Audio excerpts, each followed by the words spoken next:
വീട്ടിൽ ഇതുപോലുള്ള watch box ഉണ്ടെങ്കിൽ കളയാണ്ട് എടുത്ത് വെച്ചോ. ഒരു മേക്ക് ഓവറെല്ലാം കൊടുത്ത് ഒരു സുന്ദര കുട്ടപ്പൻ ഓർഗനൈസറാക്കി മാറ്റാം. ആദ്യം അതിൻ്റെ മേലെയുള്ള പേപ്പർ എല്ലാം കീറിക്കളഞ്ഞ് ഫുൾ വൈറ്റ് കളർ പെയിൻറ് അടിച്ചു കൊടുക്കണം. പിന്നെ ഒരു എസ്തെറ്റിക് ലുക്ക് കിട്ടാൻ വേണ്ടി പിങ്ക് കളർ കൊണ്ട് ഗ്രിഡ് ലൈൻ വരച്ചു കൊടുക്കുക. ഗ്രിഡ് ലൈൻ വരച്ചു കൊടുക്കുമ്പോൾ ഒരു പോർഷൻ മാത്രം പ്ലെയിൻ ആയിട്ട് ഒഴിച്ചു വിടണം. ആ ഒഴിച്ചുവിട്ട ഭാഗത്താണ് നമുക്ക് നമ്മളെ കലാവിരുത് ചെയ്യാനുള്ളത്. ഒഴിച്ചുവിട്ട ഭാഗത്ത് ഒരു ഓവൽ ഷേപ്പ് വരച്ചു കൊടുക്കാം. ഞാനതിൽ വരക്കാൻ ഉദ്ദേശിച്ചത് ഒരു ട്യൂലിപ്പ് ഫ്ലവർ ആണെങ്കിലും വരച്ച് വന്നപ്പോൾ ഏതോ ഫ്ലവർ ആയിട്ടുണ്ട്.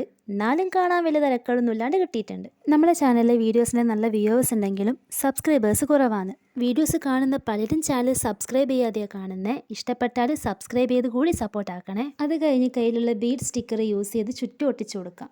ഇതും കൂടി കഴിഞ്ഞാൽ നമ്മളെ പരിപാടി കഴിഞ്ഞ്. ഞാൻ ഇതിൽ എൻ്റെ കുറച്ച് കമ്മലാണ് ഇട്ട് വെക്കുന്നത്. കയ്യിലുള്ള കുറച്ച് കമ്മലുകൾ ഇട്ട് വെച്ച് അതിൻ്റെ തന്നെ മൂടി യൂസ് ചെയ്ത് അടിച്ചു വെക്കാം. അപ്പം നമ്മൾ ഈ കുഞ്ഞു ക്യൂട്ട് ഓർഗനൈസർ എല്ലാവർക്കും ഇഷ്ടമെന്ന് വിചാരിക്കുന്നു. ഇഷ്ടമായാൽ വീഡിയോ ലൈക്ക് ചെയ്യാനും അഭിപ്രായങ്ങൾ കമൻറ്റ് ബോക്സിൽ കമൻറ്റ് ചെയ്യാനും നമ്മുടെ ചാനൽ സബ്സ്ക്രൈബ് ചെയ്ത് സപ്പോർട്ട് ചെയ്യാനും മറക്കണ്ട.